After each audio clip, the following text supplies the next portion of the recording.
Hello, everybody, and welcome back to Podfluxxx, episode number 19. A lot going on this week, Ricky. Mistakes were made in wrestling, and personally, I trimmed my beard too short. I don't know if you can notice, but there's a lot happening around the world. The tooth isn't in, it's in the car, I think. Don't tell my wife. Anywho, we are Podfluxxx. I am Kevin Fulton. That is Ricky Reyes. Ricky, I am having a very, very long weekend. I was a little behind last night.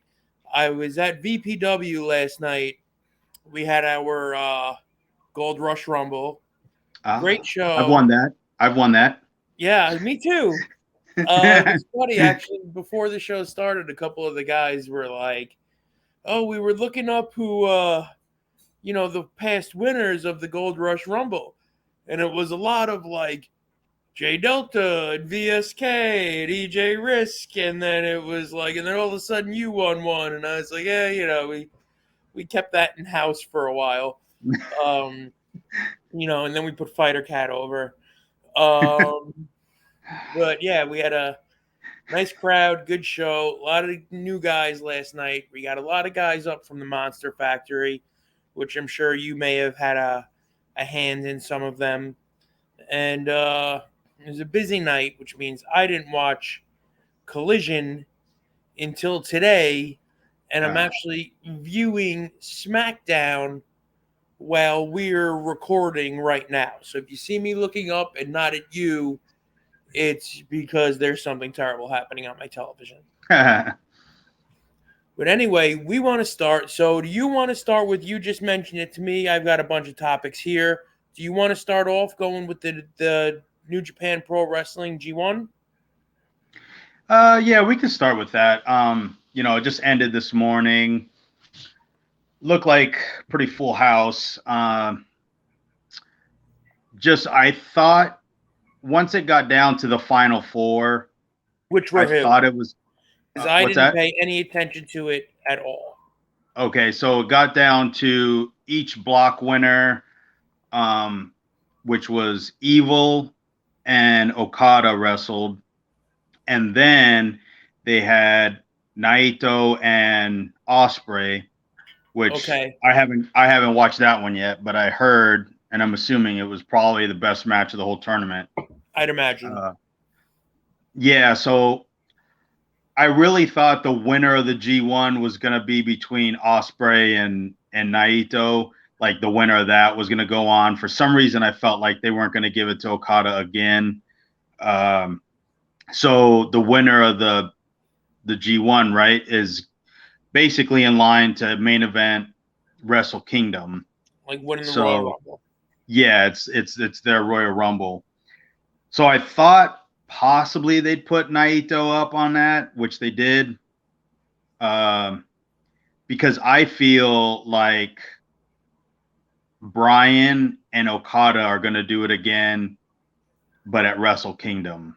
Uh, so I figured it was a way to get Okada out of that main event spot. The question is, does Sonata and Naito have enough steam behind it to fill up the dome? Well, Um, go ahead. no, I just feel like they're going to need like some sort of dream match underneath, which I feel like it'll be Bryan and Okada. Like I think they're just going to need a second main event, quote unquote, Yeah. to fill those seats because I don't know. Naito didn't re-sign with New Japan this year, so he's technically a freelance guy. And I don't think unless they change the belt before that, which I think he might have maybe two more defenses before Wrestle Kingdom. So that could change as well. I feel like Evil, like they're trying to push Evil back up. Um, I don't know if Evil and Naito does any better. I just don't. I'm not sure if Sonata is really strong enough to main event. I don't know. I know it's a very American style thing to do, but do you think they're going to try and push Sonata through all of his former stablemates coming up to Wrestle Kingdom. Like maybe they built Evil up in the G1. That way he can work with Sonata until Wrestle Kingdom. And they're hoping to draw a lot of this on the back of Naito, essentially, you know, the student versus the teacher kind of, right, you know, as the main event for Wrestle Kingdom. Yeah, that's an easy formula that they could do. Yeah. I don't know, because like I don't know. It's like I wanted Sonata to do good, right? And I just feel like they're doing the whole like when Brian won the belt. Remember when he cashed in? Yeah. It's like he was champion, but or when Punk won it, but but we all kind of know like, okay, you're really not. And I feel like they're doing that with him. I don't know, like he's so I don't know. It's a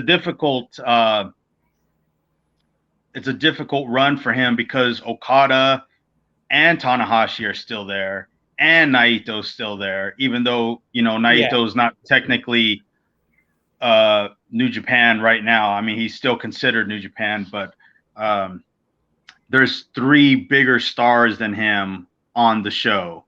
Yeah, and but anybody with a set of eyeballs can see that Tanahashi can't go anymore. Oh, yeah. Naito looks like he's been physically dried out. Right. Like the only one actually threatening to Sonata being at the top of the card is Okada.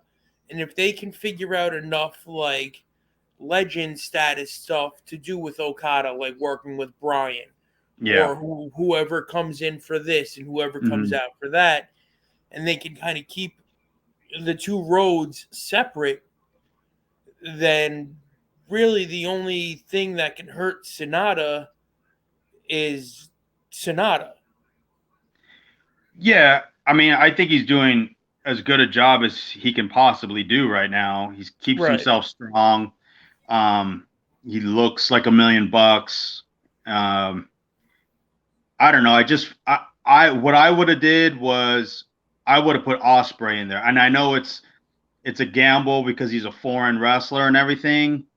But I feel like I don't know. I feel like I would have put Sonata or I would have put Ospreay in there to have and spend the next few months building them up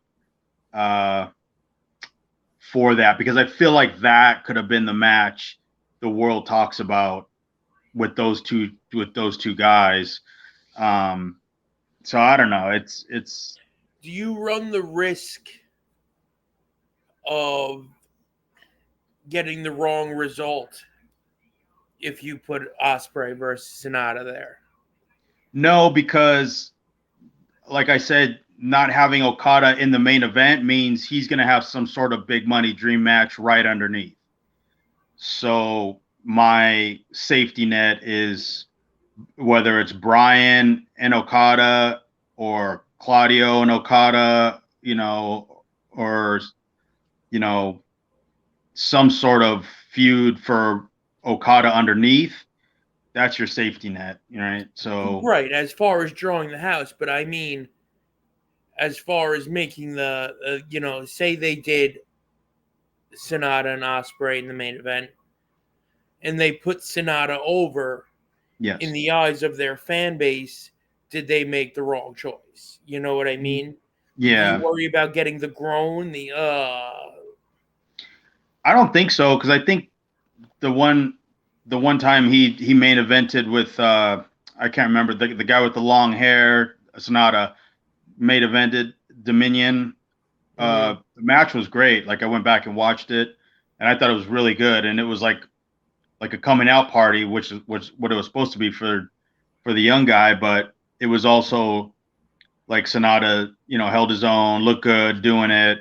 The only gripe I heard or read about was that it was like 16 minutes instead of 25, 30.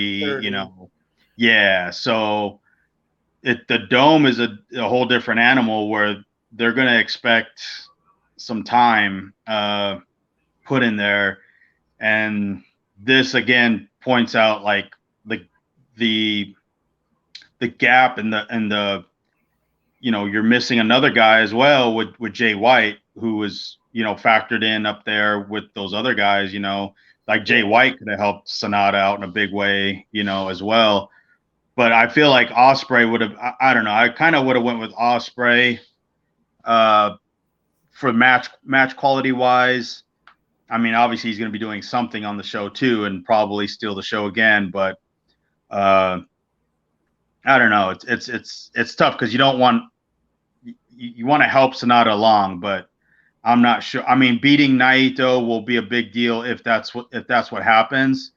I'm just not sure on Naito and Sonata in the main. As far as my preference goes, I prefer it to be Naito and Sonata. I don't like Ospreay. No, like at all. Really? What is it that you don't like? Everything about it. Funny. Really? Okay. Yeah, I don't like the. I think the first Ospreay match I ever watched was him and Ricochet. That's why yeah. And it's just I can't see past it. I can't unsee it. Yeah, I can't unremember it. I can't unremember where they were doing the bullshit where it was like throwing a clothesline, but it wasn't throwing a clothesline. Right. It was just sticking their arm straight out so somebody had something to flip and float around. Yeah. Yeah, no. Yeah, that's a tough one because him as a junior was not good. I didn't like him as a junior. I couldn't watch any of his junior stuff, but once he got heavier and started wrestling guys like Tanahashi a little more and Okada, and it got better. And I don't like that he's getting hurt, but it's proving that a heavyweight style is going to be a lot safer. But I don't like Ibushi, but I like Ibushi against Tanahashi, and I like Ibushi against Okada.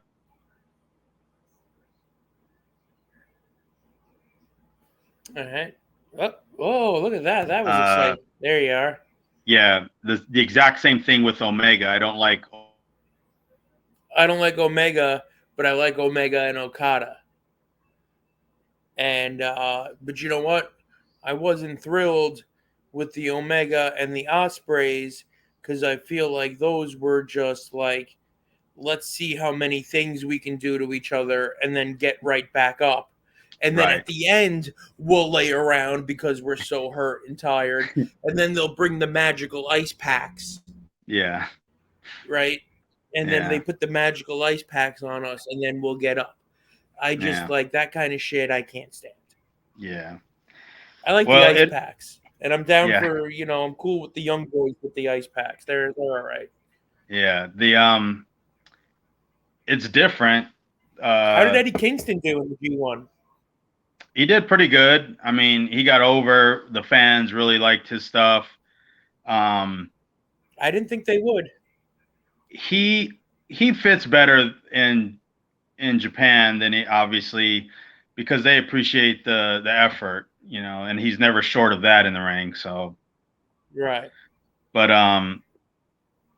yeah, like they're going to throw Jeff Cobb in there to work against Naito right for the briefcase or whatever they're going to have this year. I don't know what, but or the right to wrestle. So it'll give Naito his win back because Cobb beat him night one.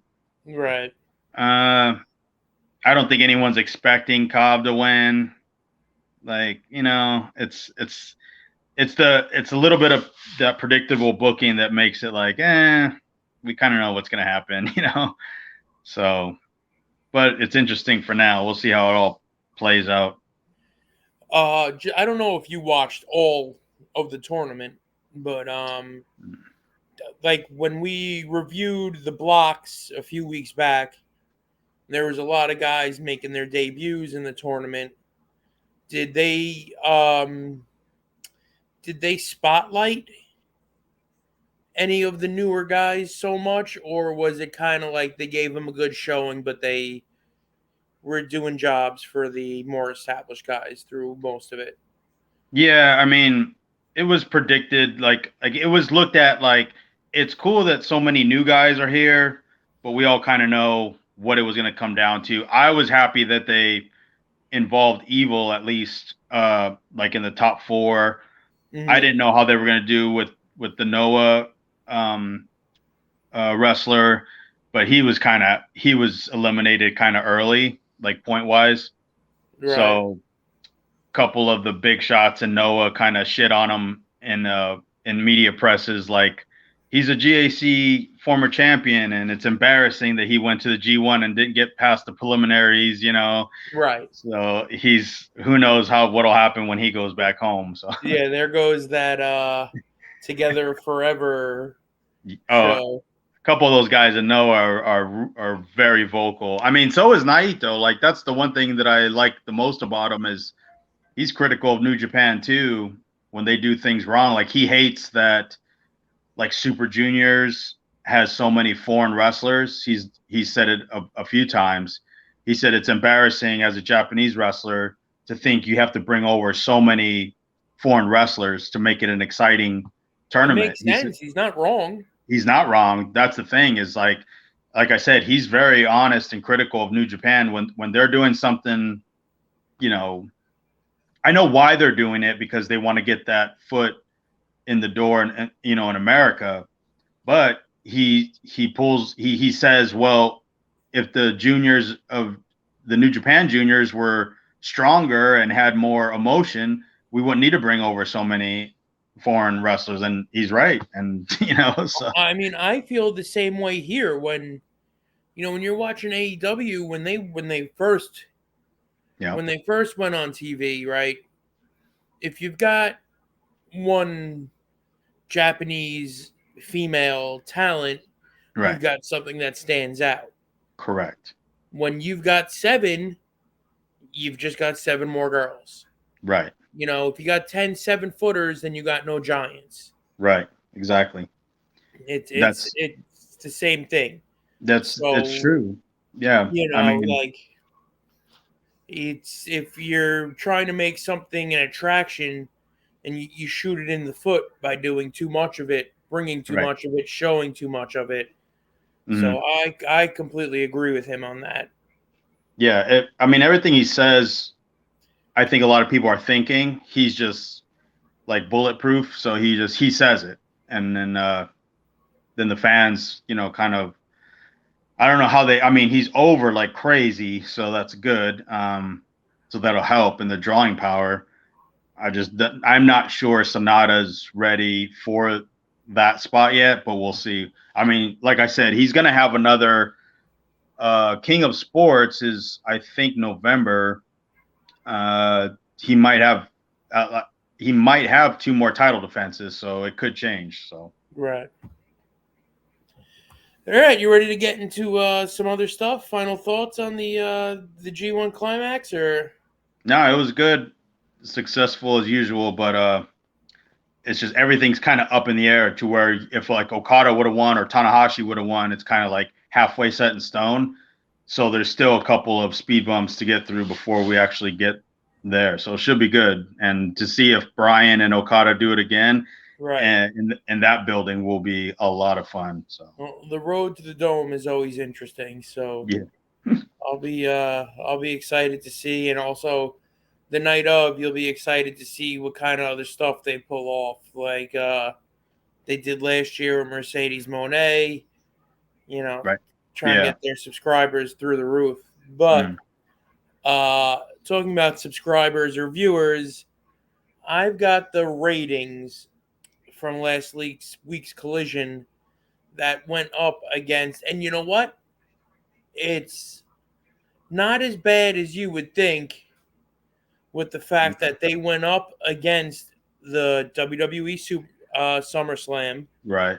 UFC on ESPN, yes, and then the Logan Paul, Nate Diaz, if that's what you want to call it, fight. Sure, we can call it that. So swinging hands at each other. Yeah, the or the Nate Diaz, but the I don't know what to do if I can't grab you by the legs. Right. So the total overall viewers for it was 417,000, which is pretty low, right? which is down almost like, 200. yeah, about 200. But there was some pretty stiff competition. I'm seeing here that they were ranked number 16 in all of cable TV for the night and number 5 in their time slot. So clearly that indicates to me that they weren't the only thing getting killed by SummerSlam, that fight in UFC. Yeah, that's a lot in one night. Like even trying to follow stuff on Twitter, I was kind of Yeah, going it back and was. forth. It was all over the place. Yeah, Yeah. I couldn't even find, like, during SmackDown, I couldn't even find, like, Collision during SmackDown. Jesus. The show in Detroit in the big building, Yeah. the SummerSlam. Yeah. I couldn't even find anything on Twitter Collision Yeah. related. Yeah, It for was sure. like it ceased to exist. But I wanted to point out, hang on, I just lost it here, that the oh, never mind, it's gone. All right. Sorry. Where is it? Those are the okay. The FTR versus Brian Cage, the first quarter on that show, Yeah. started with 427,000, and it dropped down by the end of that segment to 412. But for the main event, which was Punk and Starks with the Ricky Steamboat, they came back up to 442,000. So So throughout they the course of the night, they only really had like a decline in viewers from never mind, the QT segment after the House of Black, 386,000 viewers. Yeah, that one hurts. But I mean, they went from 427 down to 386, and then they ended back up at 442, which Collision really usually isn't that far of a range. Yeah, I was gonna say Collision usually what they start with is around what they're gonna end with, right? They Yep. stay pretty consistent, and a lot of that has to do with the flow of how they run their TV. It's not so schizophrenic where it's up and down, and then so many people tune out and then jump back in. So that has everything to do with like formatting. The style of TV that they're doing. So they usually do pretty good. Did you catch any of last night's Collision? No, I completely forgot it was even on. Uh, and then when I went to check later, I didn't see too much. What matches are we getting into that or this? Well, we can get into whatever you want to get into. Well, because I didn't see nothing from Collision popped. I didn't know what the main event was or anything. So The what main was it? event was the CMFTR Oh yeah. versus Okay. House of Black How did that go? for the trios title. It went pretty well. I thought that they were not that I thought they made it look like they were going to put Punk and FTR over, which made while you were thinking that, you Right. immediately went and they come back to Chicago. They're going to do the Bucks and Omega against Punk and Oh, FTR for the trios, yeah. and they were cooking with false finishes and shit at the end. They hit a double big rig on Brody King. Oh. So Punk and Dax put him up, and Okay, cool. then Punk was something. There was a break up there, and then Punk was out up against the guardrail, and Joe came out through the crowd, like just popped up behind him like a fucking psycho, Yeah, cool. and choked his ass out. And and then they didn't win the trios titles, obviously. Right. But it was a good match. There was some other stuff on the show that was interesting. I'm a little perplexed by the card going into Wembley. Mm-hmm. So if you want to talk about the All In 2023 card, I would love to review it with you because I feel like there's some things on there that you don't even know about. I agree. I haven't heard of any new matches, so Okay. You remember one of our big talking points from last week about the women's division yes. and how you made an over-under of women's matches? Oh man. Tony Khan, Hold my beer.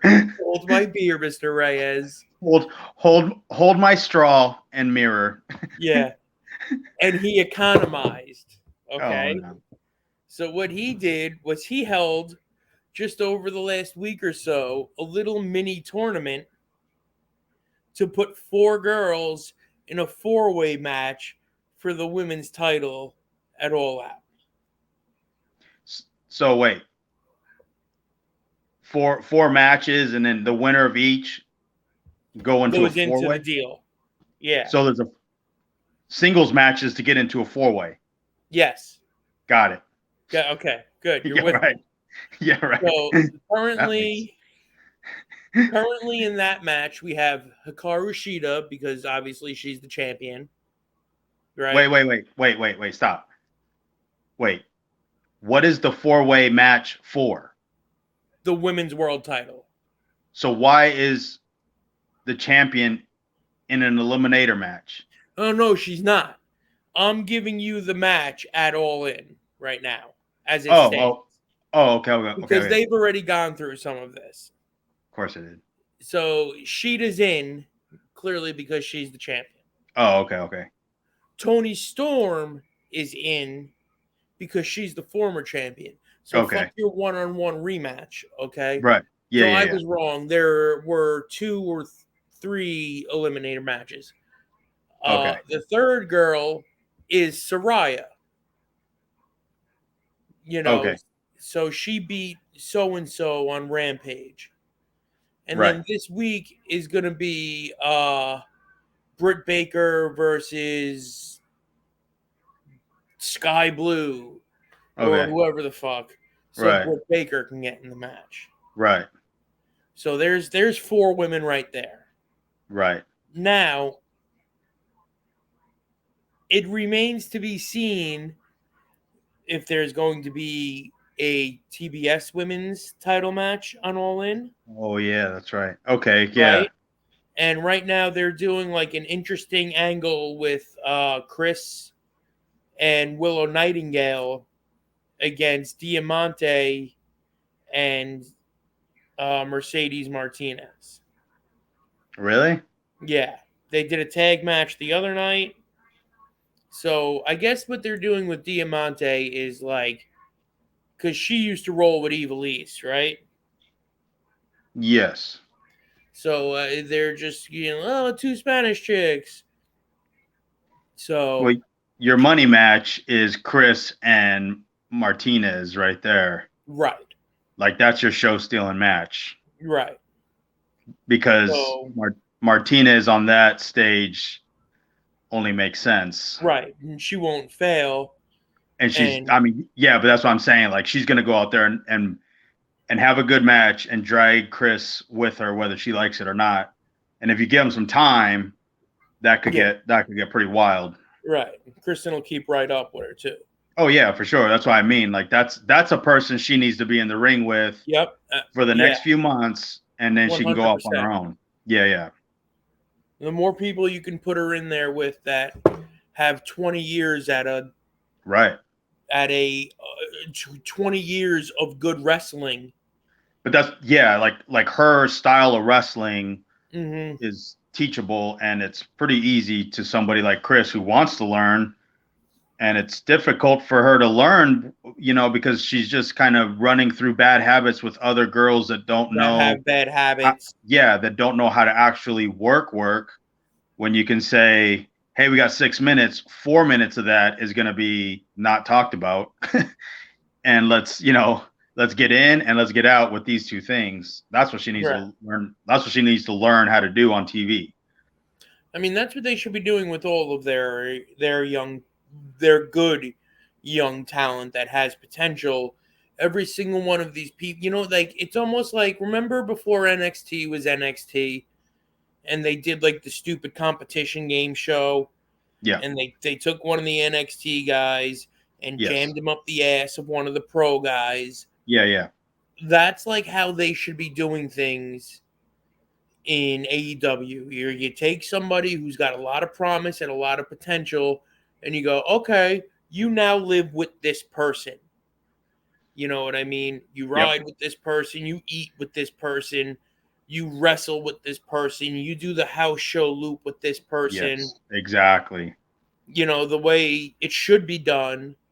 And then, your younger, moldable future star who's got so much potential already to begin with is going to make you money in the future. Yeah. On a side note on that, I was doing WWE when that NXT thing was happening, when they were doing that, when the group, I guess, first came up, when they had the armbands, remember? The Nexus. Yes. I was in the back talking with MVP, and he was working Bray Wyatt, or Rotunda at the time, whatever his name was. And they had Husky Harris, and they had, I think MVP was like telling me they had less than 5 minutes, right? And I was just bullshitting with MVP in the hallway, and Husky Harris came up to him, like, we were talking for 10 minutes, like 3 times with ideas. And MVP walked him over to the side and was like, talking to him kind of sternly, and then came back and I said, well, I'll let you go, because I felt uncomfortable, because who the fuck am I, right? So I'm like, I'm gonna hit the road, before I get hazed or something. And then he goes, this fucking kid, like, he wants to do all this stupid shit, and we got bell to bell, we're gonna have 3 minutes. He goes, we got a 5-minute segment. By the time I do my pose, do this, do that, take my shit off, he's like, bell to bell is 3 minutes, and he wants 1:30.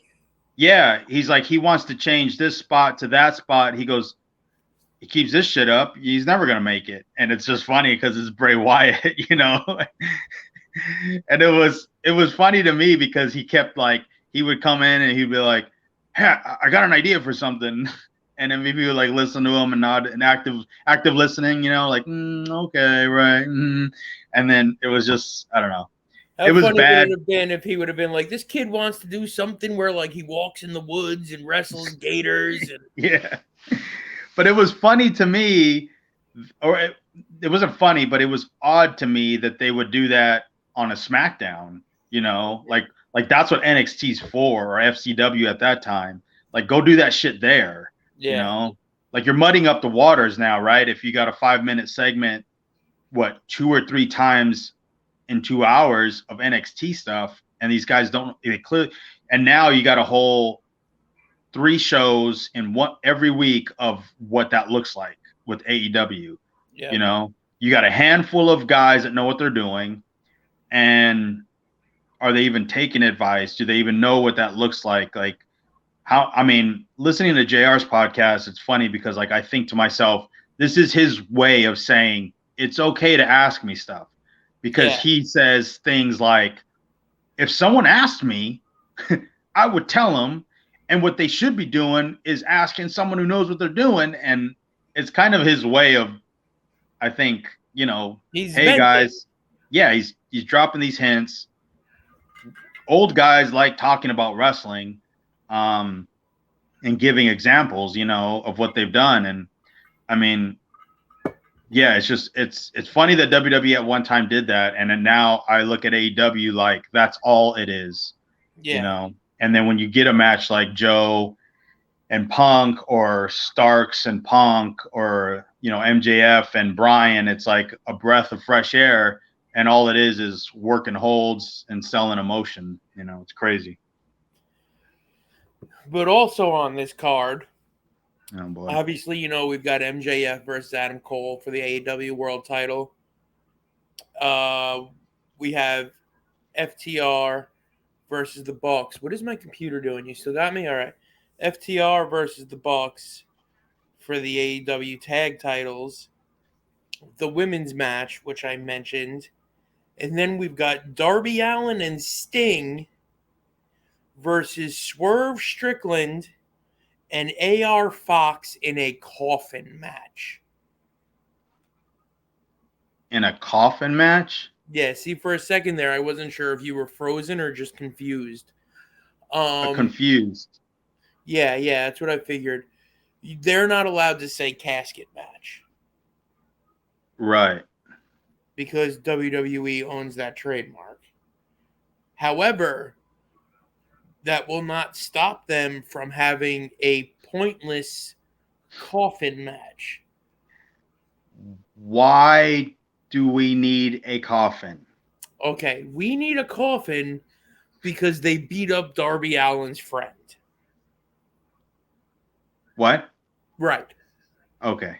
They beat up Nick Wayne. They went to his house. Nick Wayne is this 18-year-old kid whose father, Buddy Wayne, was a traveled indie vet in like the Northwest. Okay. Who I guess trained Swerve and trained Darby. Okay. And he got signed an AEW contract that went into effect when he turned 18, which happened to be like 2 weeks ago. Okay. So he was training at his house. Dark Side of the Ring episode coming up on this kid? Yes. Okay. So he was training at his house when Swerve and AR Fox showed up and criminally menaced him and assaulted him and videotaped it, right? Bad criminals. Yeah. So Darby Allin is very upset. And I don't know how the hell else it might have been part of the dynamite that I slept through on Wednesday where I missed the real, challenge for the coffin match. But it's just, no matter what kind of verbiage came out on Wednesday night that I didn't hear, doesn't make sense to go right to, even if somebody was like, I'll kill you, motherfucker. Like, this is still a big jump. They couldn't just make it a tag match and then it becomes a coffin match with something other than that stuff. Sting's not getting any younger, right? And if I were Sting and Sting's age, I'd be looking to stay as far away from coffins as possible. Just in life, not even in wrestling. Right.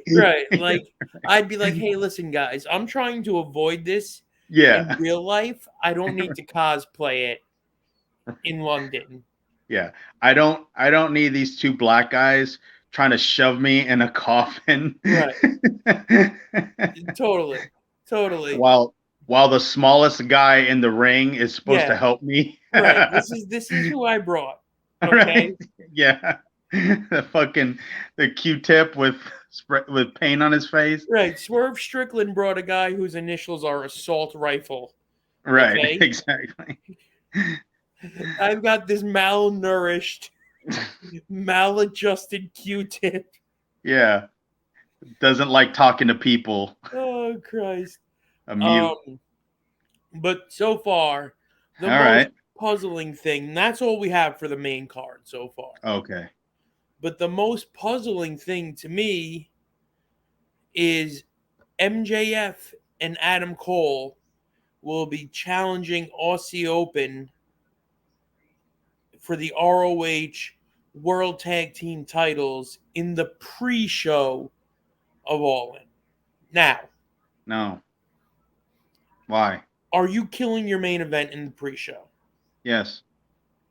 Why? Right? at what point did Stone Cold Steve Austin team with Bob Holly to wrestle Kai and Tai on the free for all SummerSlam '98? They never did. Right. Now There's a let me reason. tell you what I think the real major problem with this is that they're going to book an angle into this tag match that is either going to set up some type of animosity for them in the main event, right? But Okay. nobody's going to see it. So if they do something where Max gets mad at Adam Cole or Adam Cole gets mad at Max in this fucking pre-show match, they're going to assume that everybody saw it and they're going to carry it into the main event of this main show, and nobody's going to know what the fuck they're talking about, which is going to force them to replay on the pay-per-view clips from the pre-show of your main event guys out there in front of an empty stadium. This goes and just seems like we're just revisiting this. Why isn't someone saying something in the back? Why is MJF allowing himself to have to do this? And who creating this is thinking that this is a great idea to have the world champion go out there twice on the biggest event you're ever going to have. The world champion and his challenger. And I mean, unless, so the only way to fix this is to squash it before we even get there. They break up, they refuse to work together, and then Aussie Open has random ROH guy 1 and 2 show up and challenge, and it doesn't happen. But I mean, they're definitely not smart enough to do that, because why even do this at all to begin with? Right. And go through real quick the first couple things off the top of your head why this is a terrible, terrible idea. I want to see if you come to one of the same things that I've come to.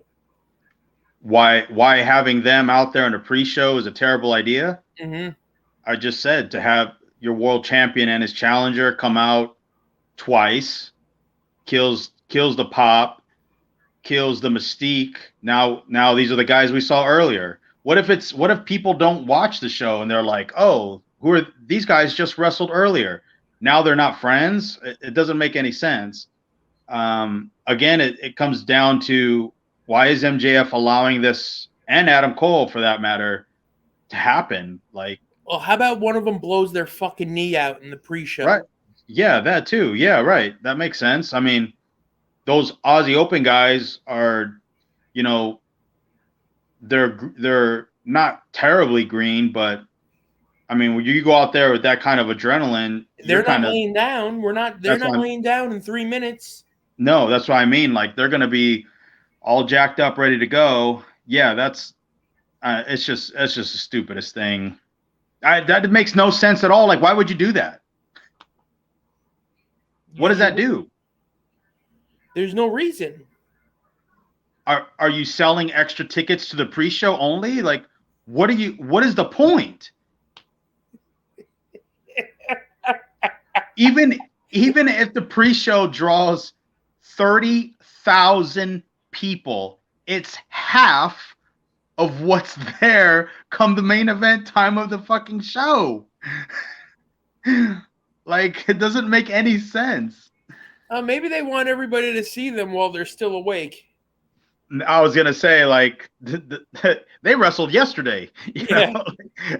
As soon as that place is full, they're locking the doors of that motherfucker. It's like a Bronx Tale. Now you can't leave. Yeah. And it's just, then the hostage situation starts. Oh God, it's North Korea all over again. Yeah. I don't know. That's ridiculous. Unless it gets pulled in a intelligent way, that's just a waste.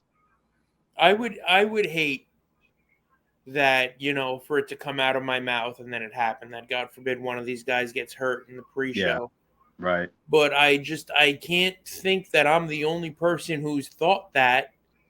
And I can't think that somebody of major importance there, you know, who's clearly, because I don't work there and I'm not important, hasn't thought that and said, hey, Tony, you know, what if Adam Cole's, you know, intestines fall out of his asshole in the pre-show? Right. You know what I mean? Like, it's just, it's mind-blowing, the lack of either intelligence or the lack of willingness to stand. You know, everybody talks about in the WWE, Vince McMahon's a tyrant. What he says goes. He surrounds himself with a bunch of yes men, right? But Right. we've seen nothing but damn near 5 years of bad fucking ideas coming down from the top of AEW, and Right. you haven't heard about one single person who stood up and said, "Oh, hold on. Wait a minute." Now, in one scenario, it's being job scared. You know what I mean? Nobody Right. wants Vince to fucking Right. fire them. Right. Over here, Right. are you job scared or are you just keeping your mouth shut because the strung out billionaire is just throwing money around like a fucking rap video? It doesn't make sense, and the only way to make it make sense, I was just thinking, is they go to start the match, MJF attacks Adam, he forces the match to start, they give him the finish, and before the 3 count, MJF's halfway up the ramp just to gain heat when he does come out, maybe. Yeah, but now you've got to, during your broadcast, okay?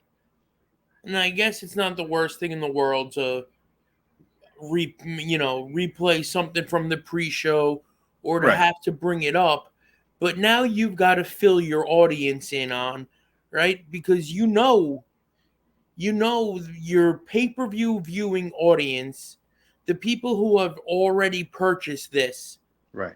are not sitting down to watch the pre-show. Okay? Right. If you've ever been to any kind of stadium in your life and you know the football game, the matches, the fight, whatever the fuck, the real one starts at 8 o'clock. You're out in that parking lot and you're cooking, you're grilling, you're tossing around a football. In this case, I guess you're kicking a soccer ball, but you're tailgating. And you're Right. not walking in that building Right. until 10 minutes before this shit starts. And then when you do go to walk in the building, you're bottlenecked at the front door for a half hour. So ain't nobody getting in their seats until 8:30, 8 o'clock. That's what I'm saying. But I mean, the pre-show is going to be in front of half of what's going to be in that stadium. Yeah, now you got to clue them in also. Yeah, but then how do you show that? Like, here's a half-empty arena, like the Right. world champion just wrestled. It's just stupid. 360 degrees around. it really is. Like, and again, like, why is a guy like MJF and Adam Cole not saying, yeah, I don't want to do that? Yeah, I'm not doing that. Yeah. I mean, it's as simple as that. It really is, because now you're taking a spot away from maybe another group of guys that earned, you know, an opportunity to get out there with Aussie Open and do something. Yeah. And you know why what? are we having guys go across the globe on the biggest show they're going to have and do double duty, and it's the main event? And like Max, MJF is a newer guy, right? Yeah. And I'm not going to sit here and pretend like I spent a lot of time around Adam Cole, right? But I know you did. And Adam Cole came up around you. He came up around Carino. He came up around a bunch of guys who knew better and would have taught him to know better. And at a time where everybody wasn't so friendly and inclusive, and if you were inclined to tell somebody to go fuck themselves, you would tell them to go fuck themselves. Right. So why isn't he going, wait a minute, this is ridiculous? That's the thing is, everyone changes or adapts to whatever maybe there's something they're thinking, hey, we could pop an angle and, run with it. It'll be good. I don't know. I don't know. He's been around long enough to know better. No, he does. And MJF, I don't know him, but just how he wrestles and works and what he's doing, he knows the history of what we're doing. So he definitely understands, as being the draw and the heavyweight champion, that it diminishes his mystique when he comes out twice. Like, everybody knows that, it's just, I don't know. I'm fascinated what it's like back there because I would give anything to just be a fly on the wall in their locker room week by week to just listen and watch what happens. Like, I could give two shits less what happens in the ring, but like the backstage stuff is so much more interesting than anything else they've ever done. It's funny because I've heard such conflicting things about backstage there, but if you put them together and you actually think about the two conflicting things you hear about the backstage, they kind of don't conflict, they coincide. I've had people be like, hey man, the atmosphere is great, it's carefree, nobody's worried, everybody's in regular clothes, it's super cool, and it's super friendly, right? Okay. And then I've heard, hey man, it's super disorganized, it's chaos, you can't get an answer out of anybody, nobody knows what you're going to do, and the shit's getting changed up to the very last second. Yeah. So those two things sound completely opposite, except for the fact that it being carefree and careless, you can do whatever you want, everybody's super cool, there's no corporate structure, leads to nobody knows what's going on, this is fucking chaos, everything changes at the last second, and nobody's in charge. Well, what you have there is you have two different levels of talent telling you basically the same thing. This is chaos. Nobody knows the fuck they're doing. Is the upper top tier guys that want to know what they're doing. They want direction. We need to build and build upon A, B, and C. Then you have, I was an extra. I showed up. I didn't have to wear slacks and a tie. This is the best thing ever. Catering's amazing. All the hot chicks are walking around half naked. Can't wait to be back next week. Talk to me. Yes, exactly. We could all get dressed in one big area. I got to see Anna Jay's butt. It's the greatest thing ever. And that's fine too. But yes, what you're hearing is two different levels of talent saying the same exact thing. It's WCW 99 where we need direction, and then it's Hogan's mad, this, that, and the other, and then Elix Skipper's like, hey man, this is cool. I like it here. Yeah, like I'm getting paid and I'm hanging out. So you're absolutely right in the sense like it's the same thing. It's just different levels of people talking about what is really happening, and that is really happening. And the whole thing comes down to you need structure, especially with wrestlers. And AEW they went from 0 to 2000 WCW, where it's, money's being blown, money's being spent nonstop. There's no structure. There's no real boss.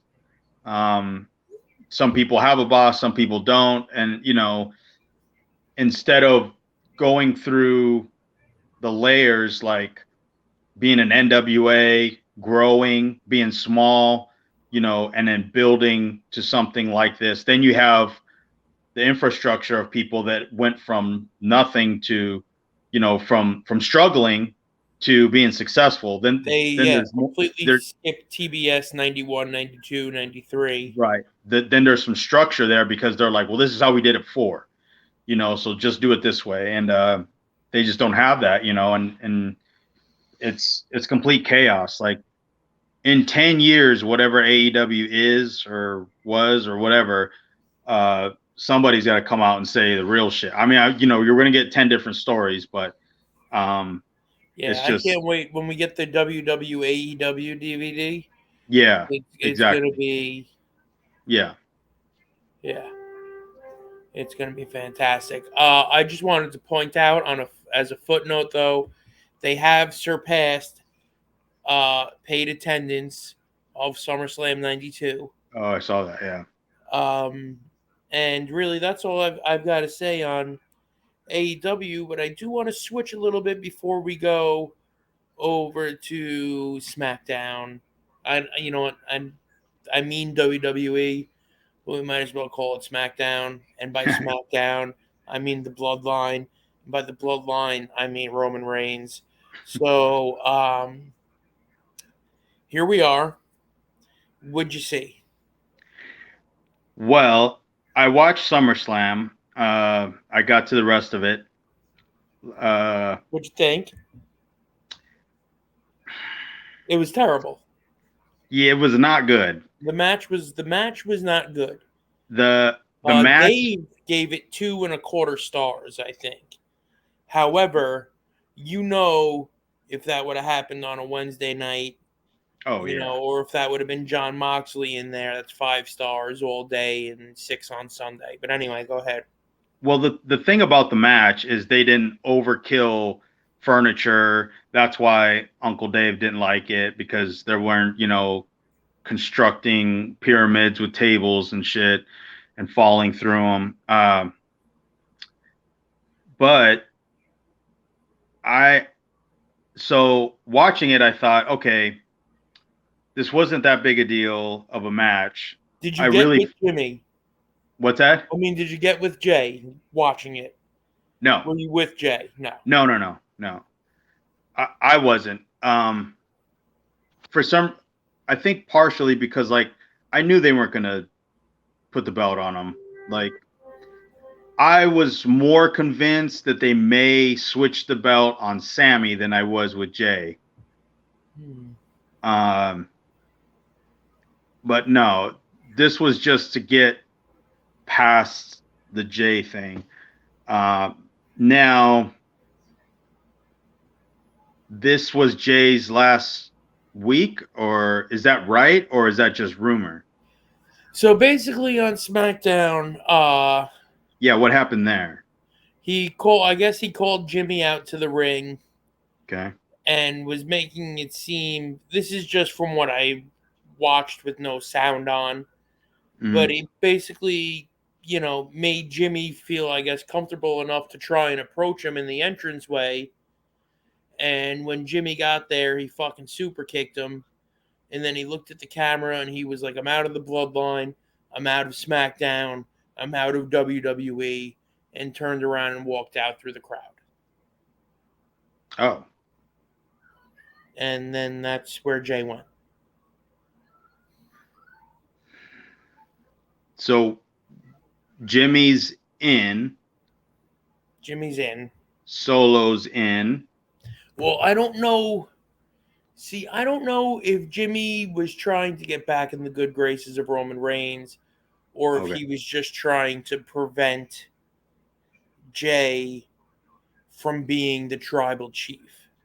Because I think his explanation or something earlier was like, while he was home for that year, he watched what Roman turned into because he became the tribal chief. And I guess he knew what Jay was capable of turning into if Jay had all that power. So he wasn't trying to stop Jay from beating Roman. He was trying to stop Jay from becoming Roman. I gotcha. Which is equally absurd. But works. Because this is goddamn gold. Because I saw like the interactions with Solo and Roman, and I was trying to pay close attention to like Solo, like with the looks and the like toward at the end especially, like they kind of like went right to him, and I was like, okay, well, there's something obviously that they keep going back to. So yeah, I don't know. I didn't see. I'm just curious. Does that mean Jay comes back at Royal Rumble? WrestleMania, maybe. Well, I think Royal I can't Rumble. give up on Jey Uso. I'm sorry, I can't do it. I'm I invested. I don't I don't think that they're gonna do. I mean, they're definitely not gonna put it on Solo. Right. Is Jay really that over that if he did leave and come back, we need to put it on him? That'll be determined by when he comes back.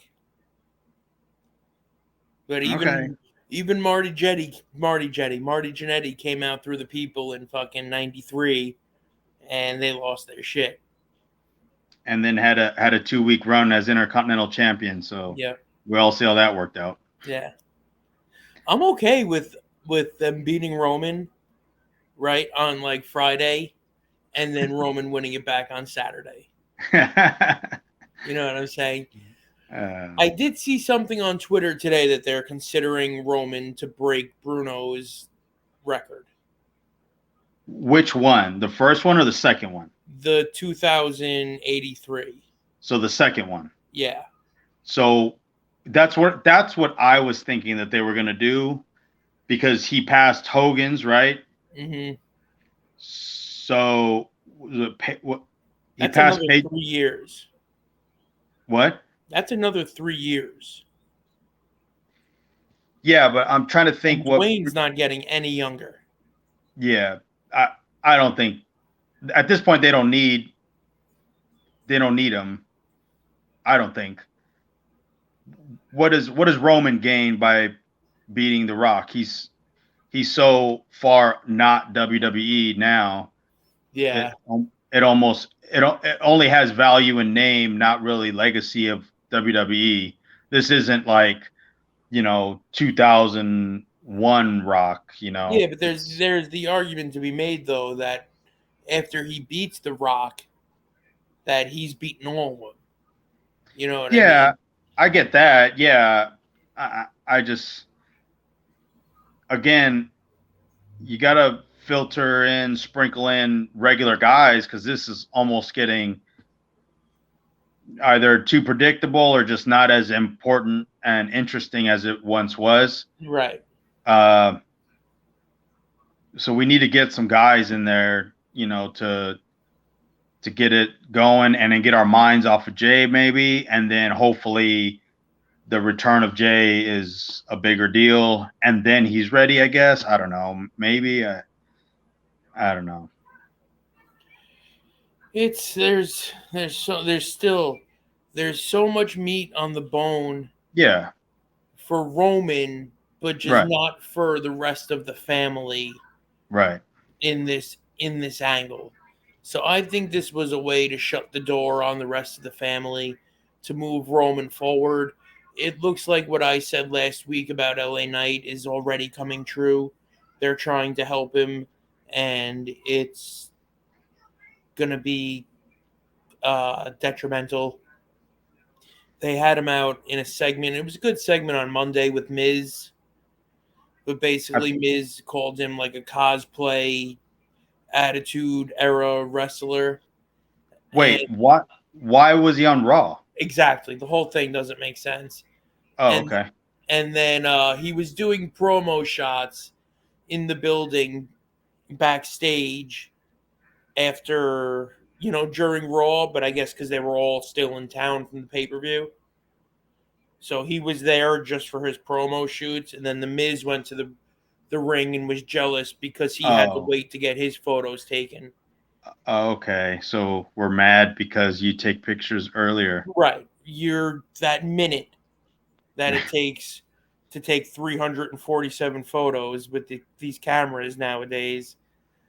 pissed the Miz off. So he went to the ring, cut a promo. LA Knight came out, promoed him back. Wasn't bad, but now we've got him involved with the Miz. And then on SmackDown, he was just wrestling Top Dollar. So it's, yeah. What the fuck? Oh, man. I told you, as soon as they try to help him, he's fucked. And Yeah. then Austin Theory right now is, I'm watching wrestle Rey Mysterio Right. in gear that it looks like he had made for SummerSlam because it's got his name and the SummerSlam logo. No way. Yeah. But they didn't use him on SummerSlam. And I paid for this shit. Right. And he's about to drop his U.S. title to Rey Mysterio. He got new gear for SummerSlam, and they're like, well, you're off that day. Yeah. All right. Gonna get a refund on this gear? Nope. So here it comes right now. I'm watching it. The 619. Bang. Here comes the splash. There goes my computer again. 1, 2, 3. Thanks for coming, Austin Theory. So what are they doing there? Freeing up Austin Theory for the no, that's SmackDown, right? Yeah. They can't have him when Roman. I was thinking it was Seth, but yeah, you're right. No. I don't know. So what are they freeing him up for? Would be good to have him and Seth, but that's not going to happen, I'm sure. Right. Unless he's taking pictures and pisses Seth off, and then Seth comes to the ring and. Which I guess would make sense, but as of right now, they just had him lose the title in an impromptu match to a guy twice his age. Right. That he could crush in half if he got upset. Right. There's some things you just can't, like he's a massive dude. He's bigger than Cena. All right. Like the WWE logic bubble. Like they've got to understand at some point sooner or later that like just because they can fancy talk, explain their way out of anything, doesn't mean it's a good reason to do it. Yeah. If they can find an out, they'll just do anything because they'll convince themselves and everyone around them, this is okay. We're entertainment. That's that line. So we're making movies, Paul. Yeah. Well, speaking about making movies, how about making moves? I think we're at a pretty good spot to shut down tonight's podcast. What do you think? Sounds good. You got anything else you want to say? No, pretty uneventful week. I'm curious on how bad things are going to turn out. So go wrestling. Yeah, I just want to stay.